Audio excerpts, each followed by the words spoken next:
بسم اللہ الرحمن الرحیم۔ اللہ اور اس کے رسول کی جانب سے بیزاری کا اعلان ہے ان مشرکوں کے بارے میں جن سے تم نے عہد و پیمان کیا تھا۔ پس اے مشرکو، تم ملک میں 4 مہینے تک تو چل پھر لو، جان لو کہ تم اللہ کو عاجز کرنے والے نہیں ہو، اور یہ بھی یاد رہے کہ اللہ کافروں کو رسوا کرنے والا ہے۔ اللہ اور اس کے رسول کی طرف سے لوگوں کو بڑے حج کے دن صاف اطلاع ہے کہ اللہ مشرکوں سے بیزار ہے، اور اس کا رسول بھی۔ اگر اب بھی تم توبہ کر لو تو تمہارے حق میں بہتر ہے، اور اگر تم روگردانی کرو تو جان لو کہ تم اللہ کو ہرا نہیں سکتے، اور کافروں کو دکھ کی مار کی خبر پہنچا دیجیے، بجز ان مشرکوں کے جن سے تمہارا معاہدہ ہو چکا ہے، اور انہوں نے تمہیں ذرا سا بھی نقصان نہیں پہنچایا، نہ کسی کی تمہارے خلاف مدد کی ہے، تو تم بھی ان کے معاہدے کی مدت ان کے ساتھ پوری کرو۔ اللہ تعالیٰ پرہیزگاروں کو دوست رکھتا ہے۔ پھر حرمت والے مہینوں کے گزرتے ہی مشرکوں کو جہاں پاؤ قتل کرو، انہیں گرفتار کرو، ان کا محاصرہ کر لو، اور ان کی طاق میں ہر گھاٹی میں جا بیٹھو۔ ہاں اگر وہ توبہ کر لیں اور نماز کے پابند ہو جائیں اور زکوٰۃ ادا کرنے لگیں تو تم ان کی راہیں چھوڑ دو، یقیناً اللہ تعالیٰ بخشنے والا مہربان ہے۔ اگر مشرکوں میں سے کوئی تجھ سے پناہ طلب کرے تو تو اسے پناہ دے دے، یہاں تک کہ وہ کلام اللہ سن لے، پھر اسے اپنی جائے امن تک پہنچا دے، یہ اس لیے کہ یہ لوگ بے علم ہیں۔ مشرکوں کے لیے عہد اللہ اور اس کے رسول کے نزدیک کیسے رہ سکتا ہے سوائے ان کے جن سے تم نے عہد و پیمان مسجد حرام کے پاس کیا ہے۔ جب تک وہ لوگ تم سے معاہدہ نبھائیں تم بھی ان سے وفاداری کرو۔ اللہ تعالیٰ متقیوں سے محبت رکھتا ہے۔ ان کے وعدوں کا کیا اعتبار؟ ان کا اگر تم پر غلبہ ہو جائے تو نہ یہ قرابت داری کا خیال کریں نہ عہد و پیمان کا۔ اپنی زبانوں سے تو تمہیں پرچا رہے ہیں لیکن ان کے دل نہیں مانتے، ان میں سے اکثر تو فاسق ہیں۔ انہوں نے اللہ کی آیتوں کو بہت کم قیمت پر بیچ دیا اور اس کی راہ سے روکا، بہت برا ہے جو یہ کر رہے ہیں۔ یہ تو کسی مسلمان کے حق میں کسی رشتہ داری کا یا عہد کا مطلق لحاظ نہیں کرتے، یہ ہیں ہی حد سے گزرنے والے۔ اب بھی اگر یہ توبہ کر لیں اور نماز کے پابند ہو جائیں اور زکوٰۃ دیتے رہیں تو تمہارے دینی بھائی ہیں۔ ہم تو جاننے والوں کے لیے اپنی آیتیں کھول کھول کر بیان کر رہے ہیں۔ اگر یہ لوگ عہد و پیمان کے بعد بھی اپنی قسموں کو توڑ دیں اور تمہارے دین میں طعنہ زنی کریں تو تم بھی ان سرداران کفر سے بھڑ جاؤ، ان کی قسمیں کوئی چیز نہیں، ممکن ہے کہ اس طرح وہ بھی باز آ جائیں۔ تم ان لوگوں کی سرکوبی کے لیے کیوں تیار نہیں ہوتے جنہوں نے اپنی قسموں کو توڑ دیا اور پیغمبر کو جلا وطن کرنے کی فکر میں ہیں، اور خود ہی اول بار انہوں نے تم سے چھیڑ کی ہے؟ کیا تم ان سے ڈرتے ہو؟ اللہ ہی زیادہ مستحق ہے کہ تم اس کا ڈر رکھو، بشرطے کہ تم ایمان والے ہو۔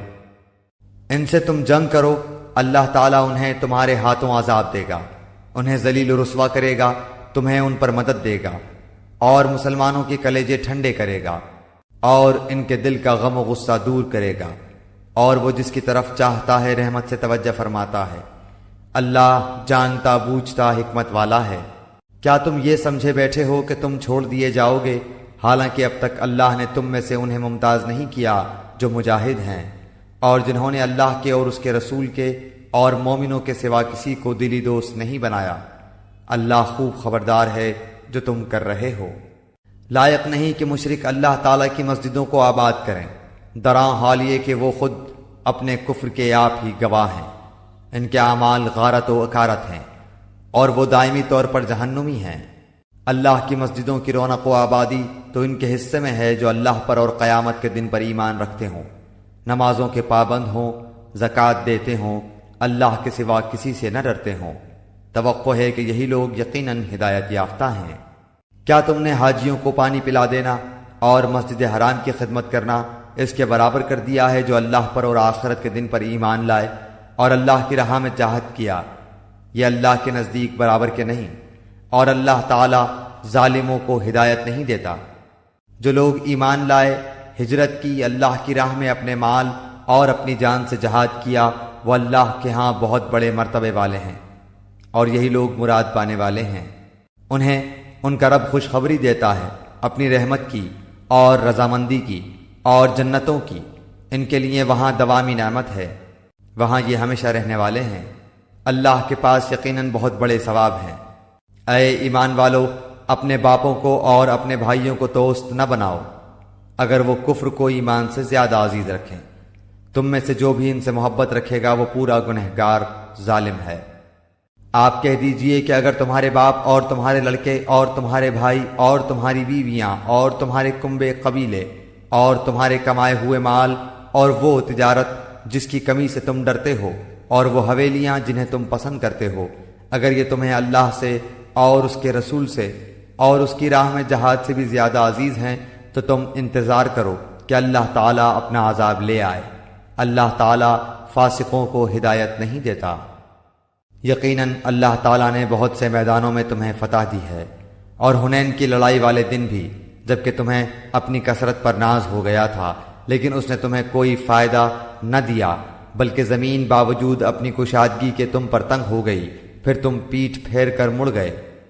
پھر اللہ نے اپنی طرف کی تسکین اپنے نبی پر اور مومنوں پر اتاری، اور اپنے وہ لشکر بھیجے جنہیں تم دیکھ نہیں رہے تھے، اور کافروں کو پوری سزا دی۔ ان کفار کا یہی بدلہ تھا۔ پھر اس کے بعد بھی جس پر چاہے اللہ تعالیٰ اپنی رحمت کی توجہ فرمائے گا۔ اللہ ہی بخشش اور مہربانی کرنے والا ہے۔ اے ایمان والو، بے شک مشرک بالکل ہی ناپاک ہیں، وہ اس سال کے بعد مسجد حرام کے پاس بھی نہ پھٹکنے پائیں۔ اگر تمہیں مفلسی کا خوف ہے تو اللہ تمہیں دولت مند کر دے گا اپنے فضل سے اگر چاہے۔ اللہ علم و حکمت والا ہے۔ ان لوگوں سے لڑو جو اللہ پر اور قیامت کے دن پر ایمان نہیں لاتے، جو اللہ اور اس کے رسول کی حرام کردہ شے کو حرام نہیں جانتے، نہ دین حق کو قبول کرتے ہیں، ان لوگوں میں سے جنہیں کتاب دی گئی ہے، یہاں تک کہ وہ ذلیل و خوار ہو کر اپنے ہاتھ سے جزیہ ادا کریں۔ یہود کہتے ہیں عزیر اللہ کا بیٹا ہے، اور نصرانی کہتے ہیں مسیح اللہ کا بیٹا ہے۔ یہ قول صرف ان کے منہ کی بات ہے، اگلے منکروں کی بات کی یہ بھی نقل کرنے لگے۔ اللہ انہیں غارت کرے وہ کیسے پلٹائے جاتے ہیں۔ ان لوگوں نے اللہ کو چھوڑ کر اپنے عالموں اور درویشوں کو رب بنایا ہے، اور مریم کے بیٹے مسیح کو، حالانکہ انہیں صرف ایک اکیلے اللہ ہی کی عبادت کا حکم دیا گیا تھا، جس کے سوا کوئی معبود نہیں، وہ پاک ہے ان کے شریک مقرر کرنے سے۔ وہ چاہتے ہیں کہ اللہ کے نور کو اپنے منہ سے بجھا دیں، اور اللہ تعالیٰ انکاری ہے مگر اسی بات کا کہ اپنا نور پورا کرے، گو کافر ناخوش رہیں۔ اسی نے اپنے رسول کو ہدایت اور سچے دین کے ساتھ بھیجا ہے کہ اسے اور تمام مذہبوں پر غالب کر دے، اگرچہ مشرک برا مانے۔ اے ایمان والو، اکثر علماء اور عابد لوگوں کا مال ناحق کھا جاتے ہیں اور اللہ کی راہ سے روک دیتے ہیں، اور جو لوگ سونے چاندی کا خزانہ رکھتے ہیں اور اللہ کی راہ میں خرچ نہیں کرتے، انہیں دردناک عذاب کی خبر پہنچا دیجیے۔ جس دن اس خزانے کو آتش دوزخ میں تپایا جائے گا، پھر اس دن ان کی پیشانیاں اور پہلو اور پیٹھیں داغی جائیں گی۔ ان سے کہا جائے گا یہ ہے جسے تم نے اپنے لیے خزانہ بنا رکھا تھا، پس اپنے خزانوں کا مزہ چکھو۔ مہینوں کی گنتی اللہ کے نزدیک کتاب اللہ میں 12 کی ہے، اسی دن سے جب سے آسمان و زمین کو اس نے پیدا کیا ہے۔ ان میں سے 4 حرمت و ادب کے ہیں، یہی درست دین ہے۔ تم ان مہینوں میں اپنی جانوں پر ظلم نہ کرو، اور تم تمام مشرکوں سے جہاد کرو جیسے کہ وہ تم سب سے لڑتے ہیں، اور جان رکھو کہ اللہ تعالیٰ متقیوں کے ساتھ ہے۔ مہینوں کا آگے پیچھے کر دینا کفر کی زیادتی ہے، اس سے وہ لوگ گمراہی میں ڈالے جاتے ہیں جو کافر ہیں۔ 1 سال تو اسے حلال کر لیتے ہیں اور 1 سال اسی کو حرمت والا کر لیتے ہیں، کہ اللہ نے جو حرمت رکھی ہے اس کے شمار میں تو موافقت کر لیں، پھر اسے حلال بنا لیں جسے اللہ نے حرام کیا ہے۔ انہیں ان کے برے کام بھلے دکھائی دیے گئے ہیں، اور قوم کفار کی اللہ رہنمائی نہیں فرماتا۔ اے ایمان والو، تمہیں کیا ہو گیا ہے کہ جب تم سے کہا جاتا ہے کہ چلو اللہ کے راستے میں کوچ کرو تو تم زمین سے لگے جاتے ہو؟ کیا تم آخرت کے عوض دنیا کی زندگانی پر ہی ریجھ گئے ہو؟ سنو، دنیا کی زندگی تو آخرت کے مقابلے میں کچھ یوں ہی سی ہے۔ اگر تم نے کوچ نہ کیا تو تمہیں اللہ تعالیٰ دردناک سزا دے گا، اور تمہارے سوا اور لوگوں کو بدل لائے گا۔ تم اللہ تعالیٰ کو کوئی نقصان نہیں پہنچا سکتے، اور اللہ ہر چیز پر قادر ہے۔ اگر تم ان نبی صلی اللہ علیہ وآلہ وسلم کی مدد نہ کرو تو اللہ ہی نے ان کی مدد کی اس وقت جبکہ انہیں کافروں نے دیس سے نکال دیا تھا۔ دو میں سے دوسرا جبکہ وہ دونوں غار میں تھے، جب یہ اپنے ساتھی سے کہہ رہے تھے کہ غم نہ کر، اللہ ہمارے ساتھ ہے۔ پس جناب باری نے اپنی طرف سے تسکین اس پر نازل فرما کر ان لشکروں سے اس کی مدد کی جنہیں تم نے دیکھا ہی نہیں۔ اس نے کافروں کی بات پست کر دی، اور بلند و عزیز تو اللہ کا کلمہ ہی ہے۔ اللہ غالب ہے، حکمت والا ہے۔ نکل کھڑے ہو جاؤ، ہلکے پھلکے ہو تو بھی اور بھاری بھرکم ہو تو بھی، اور راہ رب میں اپنی مال و جان سے جہاد کرو، یہی تمہارے لیے بہتر ہے اگر تم میں علم ہو۔ اگر جلد وصول ہونے والا مال و اسباب ہوتا اور ہلکا سا سفر ہوتا تو یہ ضرور آپ کے پیچھے ہو لیتے، لیکن ان پر تو دوری اور دراز کی مشکل پڑ گئی۔ اب تو یہ اللہ کی قسمیں کھائیں گے کہ اگر ہم میں قوت و طاقت ہوتی تو ہم یقیناً آپ کے ساتھ نکلتے۔ یہ اپنی جانوں کو خود ہی ہلاکت میں ڈال رہے ہیں۔ ان کے جھوٹا ہونے کا سچا علم اللہ کو ہے۔ اللہ تجھے معاف فرما دے، تو نے انہیں کیوں اجازت دے دی، بغیر اس کے کہ تیرے سامنے سچے لوگ کھل جائیں اور تو جھوٹے لوگوں کو بھی جان لے۔ اللہ پر اور قیامت کے دن پر ایمان و یقین رکھنے والے تو مالی اور جانی جہاد سے رک رہنے کی کبھی بھی تجھ سے اجازت طلب نہیں کریں گے، اور اللہ تعالیٰ پرہیزگاروں کو خوب جانتا ہے۔ یہ اجازت تو تجھ سے وہی طلب کرتے ہیں جنہیں نہ اللہ پر ایمان ہے نہ آخرت کے دن کا یقین ہے، جن کے دل شک میں پڑے ہوئے ہیں اور وہ اپنے شک میں ہی سرگرداں ہیں۔ اگر ان کا ارادہ جہاد کے لیے نکلنے کا ہوتا تو وہ اس سفر کے لیے سامان کی تیاری کر رکھتے، لیکن اللہ کو ان کا اٹھنا پسند ہی نہ تھا، اس لیے انہیں حرکت سے ہی روک دیا اور کہہ دیا گیا کہ تم بیٹھنے والوں کے ساتھ بیٹھے ہی رہو۔ اگر یہ تم میں مل کر نکلتے بھی تو تمہارے لیے سوائے فساد کے اور کوئی چیز نہ بڑھاتے، بلکہ تمہارے درمیان خوب گھوڑے دوڑا دیتے اور تم میں فتنے ڈالنے کی تلاش میں رہتے۔ ان کے ماننے والے خود تم میں موجود ہیں، اور اللہ ان ظالموں کو خوب جانتا ہے۔ یہ تو اس سے پہلے بھی فتنے کی تلاش کرتے رہے ہیں اور تیرے لیے کاموں کو الٹ پلٹ کرتے رہے ہیں، یہاں تک کہ حق آ پہنچا اور اللہ کا حکم غالب آ گیا، باوجود کہ وہ ناخوشی میں ہی رہے۔ ان میں سے کوئی تو کہتا ہے مجھے اجازت دیجئے، مجھے فتنے میں نہ ڈالیے، آگاہ رہو وہ تو فتنے میں پڑ چکے ہیں، اور یقیناً دوزخ کافروں کو گھیر لینے والی ہے۔ آپ کو اگر کوئی بھلائی مل جائے تو انہیں برا لگتا ہے، اور کوئی برائی پہنچ جائے تو یہ کہتے ہیں ہم نے تو اپنا معاملہ پہلے سے ہی درست کر لیا تھا، پھر تو بڑے ہی اتراتے ہوئے لوٹتے ہیں۔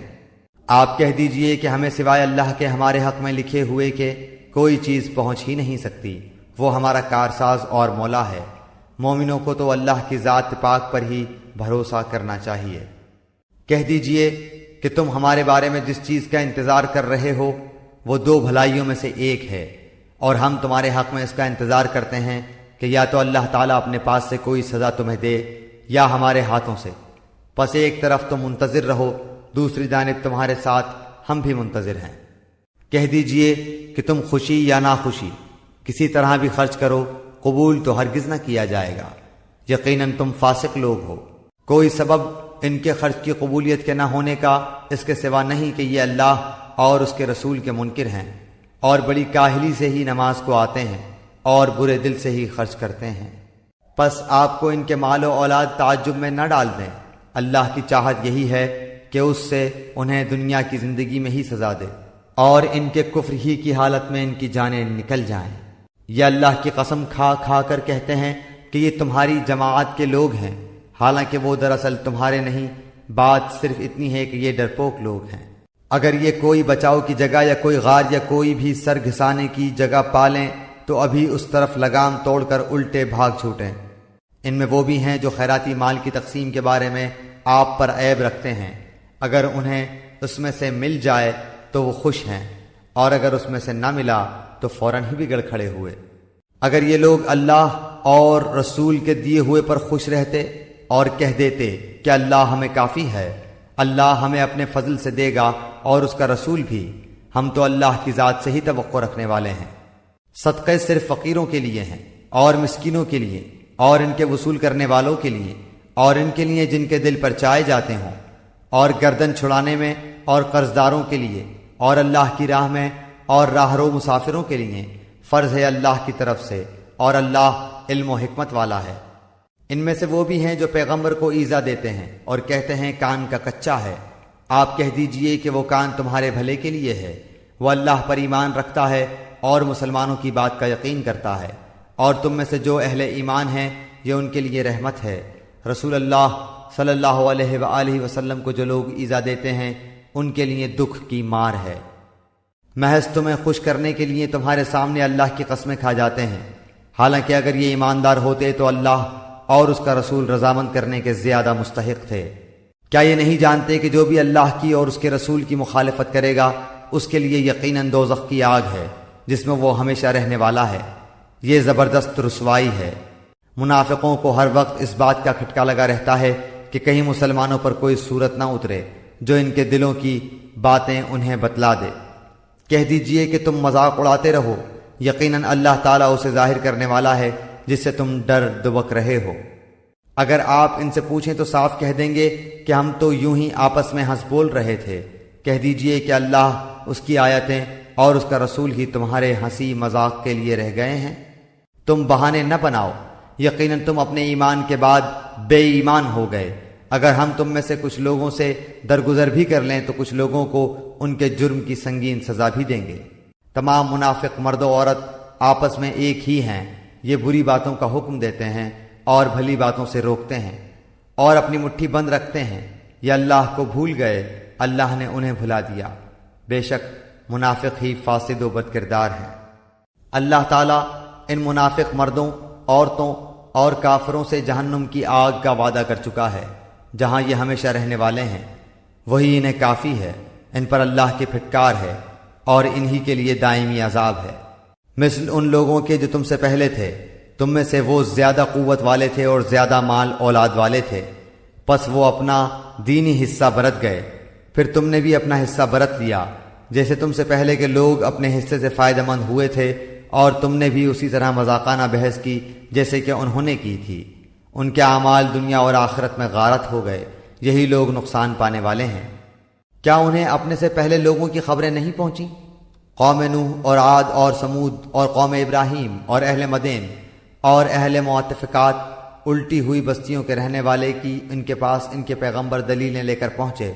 اللہ ایسا نہ تھا کہ ان پر ظلم کرے، بلکہ انہوں نے خود ہی اپنے اوپر ظلم کیا۔